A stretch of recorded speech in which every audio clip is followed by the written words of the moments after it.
পুজো দিয়ে নির্বাচনী প্রচার শুরু করলেন বসিরহাটের তৃণমূল প্রার্থী নুসরাত জাহান। সকাল 8টায় পার্ল অ্যাভিনিউয়ের ফ্ল্যাট থেকে বেরোন তিনি। সটান হাজির হন লেক কালীবাড়িতে। সেখানে পুজো দিয়ে যান কাছেরই একটি মাজারে। চাদর চড়িয়ে চলে প্রার্থনা। এরপর জ্যোতিপ্রিয় মল্লিকের সঙ্গে তারকা প্রার্থী রওনা দেন বসিরহাটের উদ্দেশ্যে।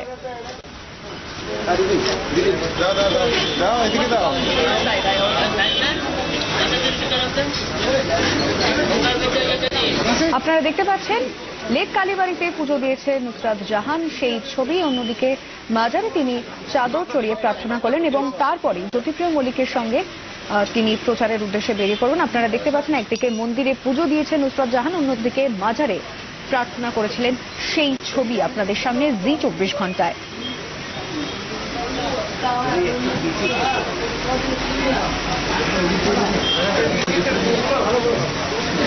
আপনারা দেখতে পাচ্ছেন মন্দিরে পুজো দিচ্ছেন নুসরাত জাহান, অন্যদিকে মাজারে প্রার্থনা করেছেন নুসরাত জাহান এবং তারপরেই প্রচারের উদ্দেশ্যে বেরিয়ে পড়া।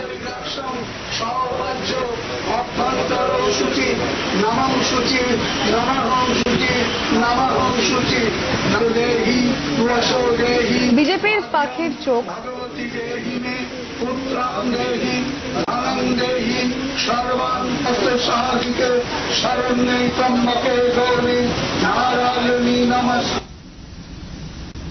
কলকাতা থেকে বসিরহাটের পথে বসিরহাটের তৃণমূল কংগ্রেস প্রার্থী নুসরাত জাহান এবং তার কাছে প্রথমেই চলে আসবো এবং যে প্রশ্নটা তাকে আবারও করতে হবে, নুসরাত, সিনেমার আগে যে শিডিউলটা থাকে আর নির্বাচনের আগে যে শিডিউলটা, তার মধ্যে কোথাও মিল পাচ্ছ? না, একটাই মিল আছে, শিডিউল। একটাই শব্দ আমি মিল পাচ্ছি এবং শিডিউল সিনেমার হোক বা শিডিউল নির্বাচনের হোক, দুটোই আমার কাজ এবং মানুষের জন্য সিনেমা করেছি, মানুষের আনন্দ দেওয়ার জন্য সিনেমা করেছি। এবার মানুষের ভালো করে তাদের যাতে তারা সুখী ভালোভাবে জীবনযাপন করতে পারে সেই ধরনের একটা কাজ করতে হবে আমাকে। তো সেই ব্যবস্থার জন্য এবার আমরা মেন্টালি প্রিপেয়ার্ড রয়েছে। তো খুব একটা বেশি পার্থক্য নেই।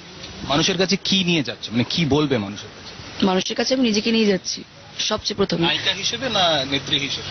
দেখো, নায়িকা তো তারাই বানিয়েছে, প্রথমে মানুষ হিসেবে যাই, নিজেই তাদেরকে নিজের সামনে একটু তাদেরকে একটু কাছ থেকে আরো একটু জেনে নিই। তাহলে দেখো, তারা আমাকে বিশ্বাস করেছে বলে আজকে আমি নুসরাত জাহান। তাই আশা করি তাদের বিশ্বাস, তাদের যা আশা রয়েছে সেটা যেন আমি পূরণ করতে পারি। কতটা আশাবাদী? আমি ভীষণ জেতার ব্যাপার না, মানুষের কাছ থেকে আমি ভীষণ আশাবাদী। অনেক ধন্যবাদ। নুসরাত জাহানের সঙ্গে আমরা কথা বললাম। নুসরাত এবার এখান থেকে অর্থাৎ কলকাতার থেকে বসিরহাটের উদ্দেশ্যে রওনা দিচ্ছেন। সেখানে গিয়ে তার প্রথম কর্মী সভা এবং প্রথম প্রচার শুরু করবেন। ক্যামেরায় বাদলের সঙ্গে অর্কময় দত্ত মজুমদার, জি 24 ঘন্টা, কলকাতা।